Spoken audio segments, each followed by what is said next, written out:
Okay. Today is Friday, December the 9th, 2016, and we are at the Atlanta History Center this morning. My name is Sue Verhoff. I'm Director of Oral History and Genealogy at the Atlanta History Center. And with me is Maureen Keeler. She is a volunteer with the Veterans History Project here at the Atlanta History Center. And we are very honored today to have with us Mr. John Broshar. Jack. Jack, gotcha. It's John, but I go by Jack. Well, I've never gone by my first name either, so I understand how that goes. So Mr. Jack Broshar, John G or John C? C. John C. John C. Broshar, Jack Broshar. Mr. Broshar is a veteran of the United States Navy and served during the Korean conflict in the Pacific and in the Atlantic, based in both San Diego and Jacksonville. And we are very honored to have you here, Mr. Broshar. Thank you very much for taking the time to do this interview. We appreciate your service and we appreciate your willingness to participate in this project. This interview is being collected in connection with the Library of Congress's Veterans History Project, and it will be housed in the Library of Congress and here at the Atlanta History Center. So to begin, Mr. Broshar, if you wouldn't mind, if you could tell me where and when you were born. Well, I was born in a small town in Iowa in 1930. And what town was that? It was named for the Moravian church. It was Moravia. Gotcha. Okay. All righty. And can you tell us a little bit about your growing up years? Well, I guess it was typical small town. Our house was 100 feet across the railroad tracks from the schoolhouse, and I spent all 12 elementary and high school years in that schoolhouse. I had some pull, I guess, since my father was secretary of the school board. When I needed a janitor's job in the summertime, he got one for me at the schoolhouse. And did you work in the summertime while you were Yes. attending school then? Yes. Okay. All right. Yeah, that was pretty nice. We had a fairly poor family, and my family was considered prominent but poor. But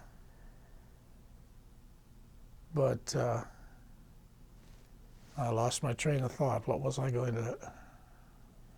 Was your mother a housewife or did she work outside the home? She was a housewife. I think before I was born, and shortly thereafter, she worked for a friend of hers in a beauty parlor uptown. But that wasn't very long. And did you have siblings? I had one brother, one sister, both younger. I was the oldest. Okay. Well, tell us a little bit about the circumstances surrounding your getting into the military. What made you decide? Were you drafted? How did that work? The Navy had a program at the time. Well, they still got it, called the Holloway. The Holloway what? Anyway, a Navy officer named Holloway originated, and it was wonderful for me because my family had no money. It furnishes books, tuition, fees, and a stipend. So it was wonderful. They take about 50 students each year from 50 colleges. So I guess they take about 2,500 students a year. I assume they still do. The program is, over 50 years old now. But it was wonderful for a family with no money. Wow. So you were in college at the time or just in high school? When did this I applied as I was getting out of high school. I applied and passed. You had to take exams. And I passed. And where did you attend college? Iowa State University in Ames. Okay. What year did you start there? 48. Okay. So this is different than ROTC. This was a different program? Technically it's NROTC, Naval ROTC, but it was its own special program because I had classmates who were in NROTC who just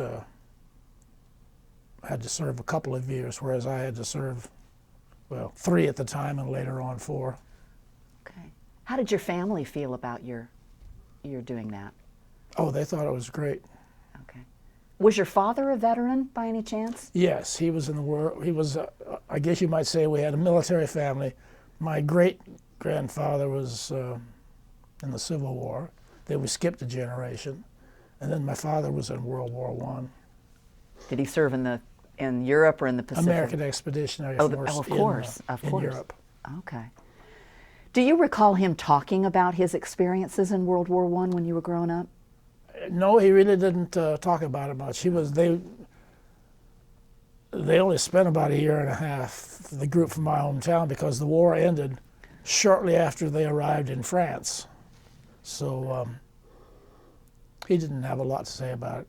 Okay. He enjoyed it, though, I know. He was a military man, I guess you would say. All right. So tell us about your military experience then. So you started in the university, and then what happened from there? Well, each summer you take a 6-week cruise for 3 years, and then, of course, the 4th year you've graduated and you head for the fleet. I wanted to be a pilot, and at the time you had to put a year in with the fleet on a ship before you could go to flight training. They changed that the very next year, but I ended up with an extra year on a destroyer. And as I say about my destroyer experience, it was a good experience to have, but I wouldn't care to repeat it. And why is that? Well, destroyers are rough ships. We caught the edges of 5 typhoons while I was in the Pacific area. And what was that like? Luckily, I did not get seasick. The ones who did were in a bad way. So what were your duties on board ship during these cruises? I was an engineering officer. Okay. I was majoring in engineering at Iowa State, and they had several possible assignments for me, and I ended up in engineering. Okay, and was that on the Floyd Parks? Yes. Okay, all right. So what was a typical day like for you on the destroyer? You know, it's hard to remember. The ship was overmanned. I mean, they had more people than they needed. So we didn't have to kill ourselves. Of course, when we were in the combat zone, that took care of a lot of that, although we didn't spend a lot of time in combat. But that took up your day. And I studied, and I was mainly waiting to go to flight training. Okay. So were you commissioned when you graduated from college? Yes. And what year was that? 52. Okay. And your first duty was on the Floyd Parks? Yes. So I went directly to the West Coast, and then went on a troop ship to Japan. Okay.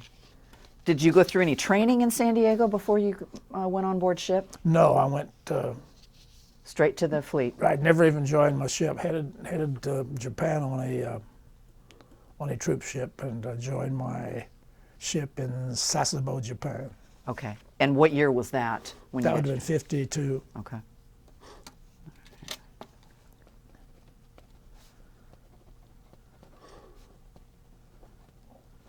All righty. And how long were you on the Parks? The best part of a year. Okay. I always just say a year on the destroyer and 3 years with the squadron. That's not exactly correct, but it's close. Okay. Well, tell us about how you got into the flight part of it. So I'm assuming. Well, I applied before I went to the West Coast, and my skipper at Iowa State forwarded my request with recommending approval. And after, well, let's see, probably 6 months on the ship, I finally heard that I would go to flight training, and I left after spending roughly a year on the destroyer. Okay. And so where did you go for flight training? Pensacola. Okay. Well, other fields too, but that was the primary one. So tell us about Pensacola. What was flight training like? Oh, I loved it. I love flying. Of course, you go to ground school first, and then when you start flying, they send you to little fields. Some of them grass. At the time, you did landings and takeoffs on grass fields, which of course I don't believe they do now. But it was very interesting. I loved it. And a variety of aircraft, or? No. Okay, tell us about the aircraft that you flew. It was a North American SNJ, The Air Force calls it the T-6. Okay. And it was actually, it would have been a fairly powerful plane if it had been a fighter in World War II, but it was a fairly powerful airplane. So tell us about it. Prop, I'm assuming? Yes, tell us prop, about it. Okay. right. Okay. Two-seater, instructor in the back.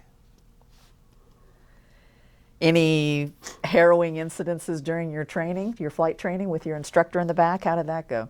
Well, after 21 hops, you can solo, and then after that, sometimes you're with the instructor, sometimes you're not. And the bad thing about it, I lost a lot of friends. I mean, you know, it was considered hazardous duty. I lost a lot of friends, including my very best friend. But you're a young kid, you don't think about those things. Who was your best friend? What was his name? His name was Lou Forger, Forger. And how was he killed? I went to multi-engine training, and he went to single engine down in Texas. And he was taking off on a night hop and took off, got disoriented, and came in on the runway upside down. It burned so fiercely there was nothing even left of his body. Was that at Corpus Christi? Probably Corpus. It might have been one of the satellite airfields, but it would have been Corpus Christi. Did you fly much at night in your training? Yes, quite a bit. What was that like? Interesting. Well, tell us about it. One thing, well, it's nice and smooth. At night, the air is smooth, so we didn't have a lot of night hops, but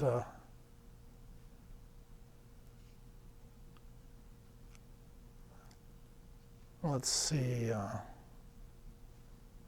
What could I tell you that was interesting about night flying? Of course, you didn't wander very far from the base. You usually would go out to a point, maybe over in Alabama, and then to another point, and then back to Pensacola or wherever you were stationed at the time. Yeah. Wow. Well, I don't know much about the SNJ. I'm seeing here that you were ultimately assigned to Patrol Squadron 5. Yes. Neptune patrol bomber. Yes. So what, was it a carrier-based plane? No, the plane was too large for the carrier. They tried so the plane came out just after World War II. Okay. And they tried landing it off and taking it off from a carrier, but it was just too large. So I was strictly with a land-based squadron during my next 3 years. So when did you finish your training? Would have been about spring of 1954. Okay. And where did you go when you finished your training then? I went to Jacksonville, Florida. The plane was, Squadron was assigned to Jacksonville, Florida, but in the squadron, you go to outlying fields for 6 months at a time. We spent 6 months in Argentia, Newfoundland, and 6 months in French Morocco. Oh, wow. So tell us first about Newfoundland. What was that like? Cold and wet. It's not exactly a glamour assignment, but what did you do? What would a typical day have been in Newfoundland? well, technically you're looking for submarines, but that wasn't, at that time it wasn't a problem. We spent more time looking for downed aircraft and going on ice patrol and things like that we did ever actively looking for submarines. Did you find downed aircraft? Were you involved in rescuing any folks that went down? Yes, sometimes, most often not. Okay. They went, they went into the water or into land, and you never found them, usually. Can you tell us about any successful rescues that you had? A fighter pilot who was assigned to Argentia took off. I don't know what happened, but he had to bail out, and So they sent every available plane out to look for him. We weren't the first ones there, but almost the first ones there. There he was sitting in the middle of his parachute. He spread it out, and with a lot of Arab nationals staring, what is this crazy American, And, but he was okay. He bailed out. Now, was that in Morocco? That would have been in Morocco, yes. Okay, all right. Any rescues in Newfoundland? Because I imagine with the weather, it would be scary if you went down up there. Yeah, but I don't remember any specifically, since I don't think we had any luck finding people up there. As you say, the weather's bad, and you're out over the ocean, and sometimes you're over land. I recall during, even though we were in the Atlantic, we were assigned to look for a plane near the west side of the Mediterranean. It was what really made it bad. There was an atomic bomb aboard it, but they never found it. As far as I know, there's still a plane with an atomic bomb sitting on the bottom of the Mediterranean. Wow, did they ever find the crew? I'm not sure. Boy. I can't remember. Okay. Wow. How about ice patrol? What was the purpose for that? We had a lieutenant attached to our squadron. That was his sole duty, was to keep track of the ice formations. They do it for situations like the Titanic, so ships will know where the ice is. My plane only did it once, and it was fascinating. There's nothing more beautiful or more deadly than an ice patrol out, say, between Iceland and Newfoundland. Newfoundland. It was beautiful, but it was hazardous here. If your engine coughed, you'd had it, because they'd never find you out there in the ice fields. So you were just flying over and reporting visually what you saw? This guy had a map, and he had all sorts of symbols for the different icebergs, and it was like I say, it was really beautiful but deadly. Yeah. And you shared that information with both military and commercial shipping, I guess? I right? assume Okay. so, yeah. Okay. Wow. Well, tell us a little bit about French Morocco. That's an interesting place to be. Well, except I never went anywhere. I was engaged to get married, and I was saving my money. So, okay. so I think I went into Rabat, the capital, one time. Well, how did you tell us about getting engaged? How did that come about? She was a nurse, and I was a pilot. And let's see, where did we meet? We didn't meet in Pensacola. We met in. Let's see, where did we meet? Maybe it was Pensacola. It's been a long time. Was she a Navy nurse? No. Okay. She was in a program, I guess you'd say, similar to mine. She had her expenses paid while she was in nurses training. She was from a family even poorer than mine.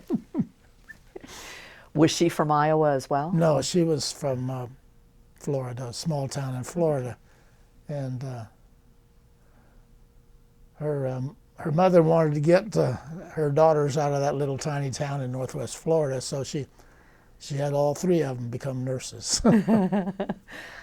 Wow. All right, so you were, I guess, writing her while you were over in Morocco? Yes. Okay. What were your duties in Morocco? Same thing, anti-sub? Well, I was, with the squadron, I was the communications officer, which is mainly keeping track of publications. I see. And so what would a typical day be like in Morocco for you? Well, of course, some days you didn't fly at all. Technically, you really hardly had any duties. I had to keep track of publications, which, of course, was a deadly dull job, but important. Yeah, yeah. All right. Did you do any flying while you were in Morocco? Oh, yeah, we flew almost every day. Okay.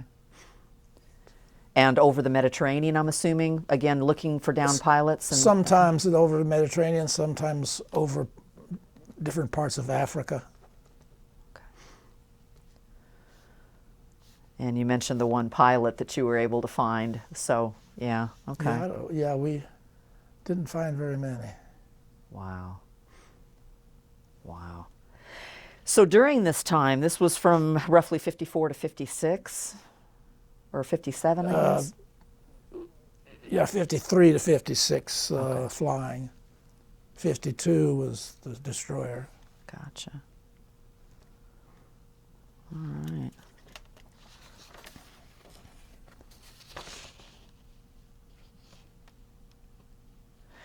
You've got in your biographical data form here that you did see some combat off North Korea in 1952 when you were on that destroyer. Can you tell us about that? Yeah, we would. There was let's see, what was it called? It was called Wonsan was the name of the town. I forget what the water was called, but we had to patrol in there. They would send minesweepers in to sweep away the mines, and then you'd go in and patrol a certain area.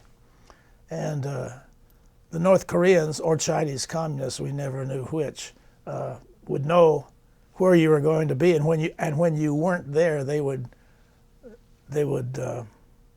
triangulate on a certain area, knowing your ship would go through there, and they'd run over to the other side of the mountain so you couldn't see them. And when they knew you were there, they'd fire at you. So we never saw them, and they never saw us. Boy. That was probably a half a dozen times in 6 months. All right. Did they ever hit anything? Yeah, we relieved a frigate, which is a smaller destroyer, on station once, and they had taken a direct hit the day before that killed 6 men. So it was hazardous. Yeah. Yeah. We didn't take any hits. Okay. Well, I bet you were glad when the peace accords were signed and that was over with. Yeah, I remember I was in flight training waiting to go up on a hop in Pensacola, and they announced that the war had ended. Of course, technically it hadn't. It hasn't ended yet, but... Yeah. All right. Well, what else do you remember about your time flying? Any other experiences that you can remember? Close calls or particularly interesting things? Yeah, we came back from Cuba, landed at Jacksonville, and I had the communications bag, and I was about halfway to the hangar. I hear crash. A wheel had folded on the plane, and it settled on the wheel in one inch. Wow. After you got out of it, though, right? Yeah, after I got out of it. Well, I mean, there was no danger, really, but... Boy. But the plane was never the same again.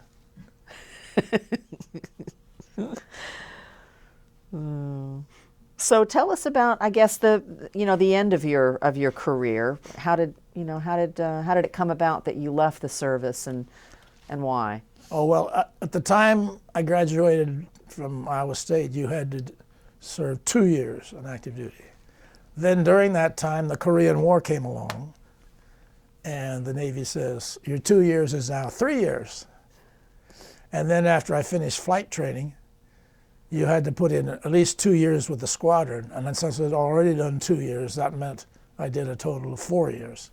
But I didn't mind, I enjoyed flying, and I was getting an education, and to me it was all upside. Gotcha. So did you decide to leave the service when your time was up? Yes. Okay. Yeah, I know the skipper of our squadron was all shook up by it, because 4 of us who had the same program I did applied for release from duty at the same time. He thought we'd got together and colluded, but we said no. Yeah, we all made our own separate decisions. And what drove your decision to leave rather than to stay in? My eyes. I love flying. I might very well have stayed in, but my eyes deteriorated quite a bit, and I would have had to give up flying. So. I see. So. Yeah. Wow. My crew used to call me Cousin Weak Ass Yoakum.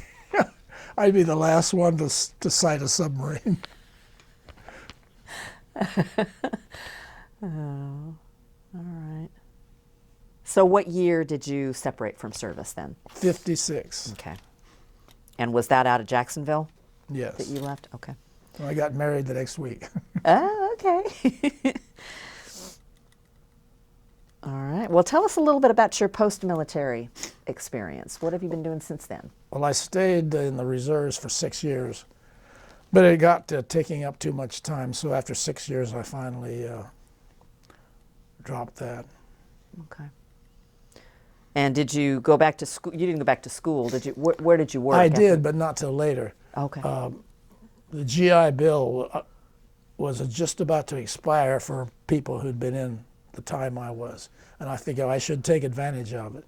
So I signed up for an MBA at Georgia State and used the GI Bill for that. Gotcha.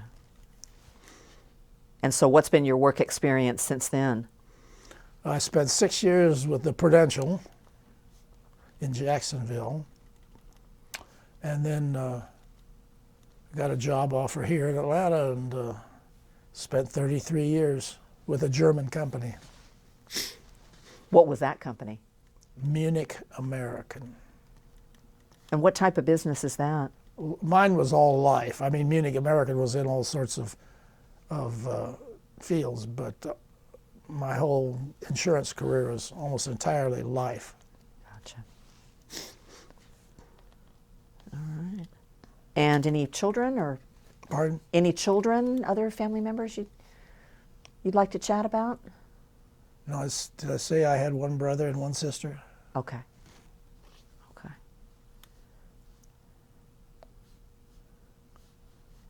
All right.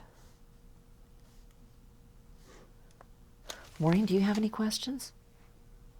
I don't think so. Okay. All Did you right. have a favorite plane that you flew? A what? What was your favorite plane that you flew? Well, I only flew two, so. Okay. Well, actually, one more than that. You know, you're probably familiar with the B-24 since it was so prominent in World War II. Yep. When we were at Hutchinson, Kansas, learning how to fly a multi-engine plane, we had 6 hops in a B-24. So I can always say I flew a B-24.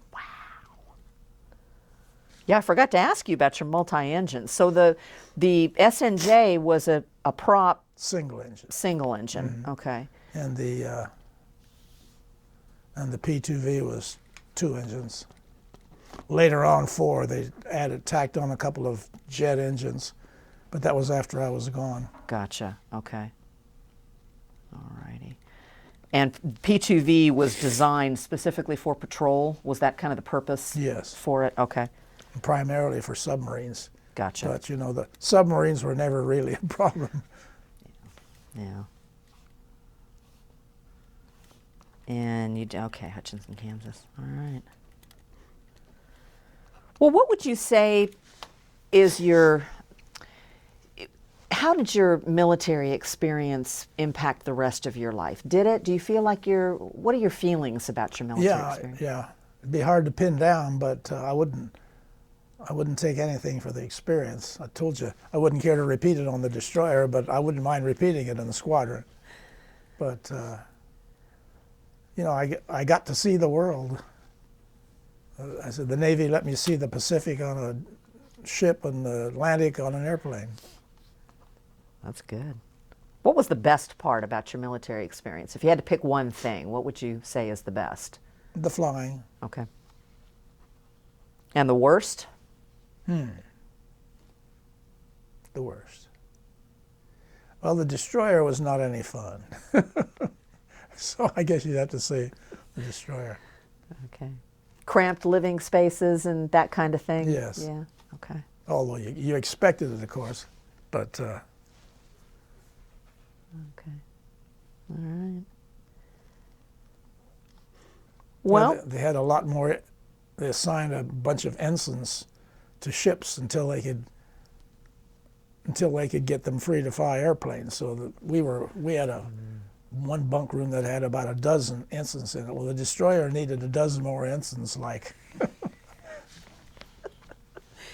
So how did you fill up your time during the day if they had so many more men than they needed? What did, Well, it was not difficult. I mean, you know, the guys would just putter at different things, and they have correspondence courses you can take, so they're always taking correspondence courses. oh, that makes sense. Good way to learn. Right. Good way to learn things. All right. Well, is there anything else that you'd like to share before we wrap up the interview? Anything having to do with military or anything about your life?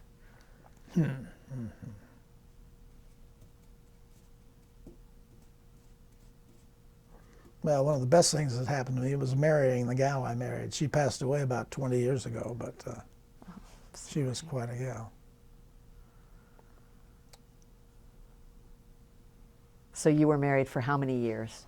42. Oh my goodness. Over at Wesley Woods, of course, that's nothing. People have been there 65 years. Well, 42 years is very well done. Very well done. Did she enjoy living here in Atlanta? Yes, she. When we got out of the Navy, you know, I interviewed at 5 or 6 different places to see where I was going to work, and they must have wanted me because I went to like 12 companies and got 12 offers. But she, of course, didn't want to go off to Cleveland, Ohio, or wherever. So when I came home and said, "Honey, we're going to stay in Jacksonville," she was overjoyed. Well, good. That's good. All right. Well, this has been a pleasure. Anything else that you'd like to share with us before we conclude? No. Did you bring any pictures today? Well, it's too bad I couldn't have started in with this before, you know, before last night. I brought a few, but none of them are worth shooting. There's one. Oh, it'll be good, and you can see how we looked for, how we patrolled for submarines and looked for Yes. icebergs, that kind of stuff. Absolutely. And what we wore. This is about the only picture in here that's even worth shooting.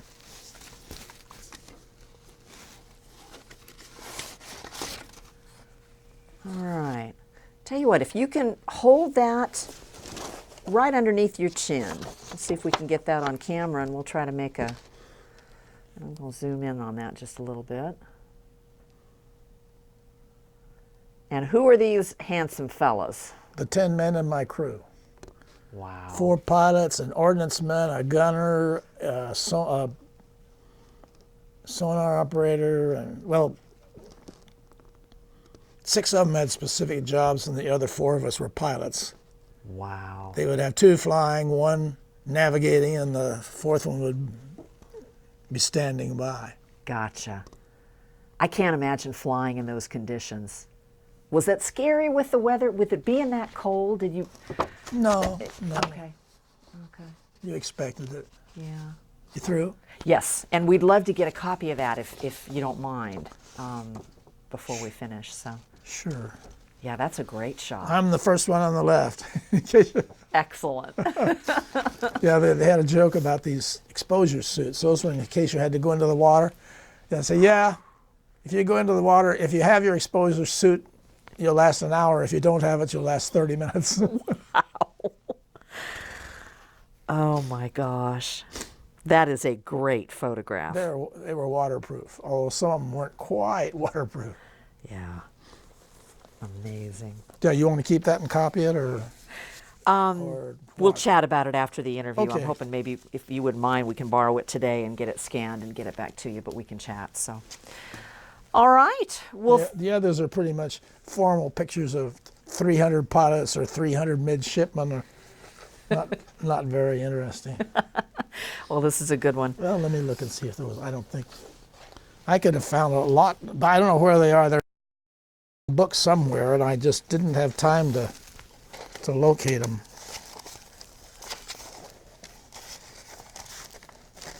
Yeah, they're all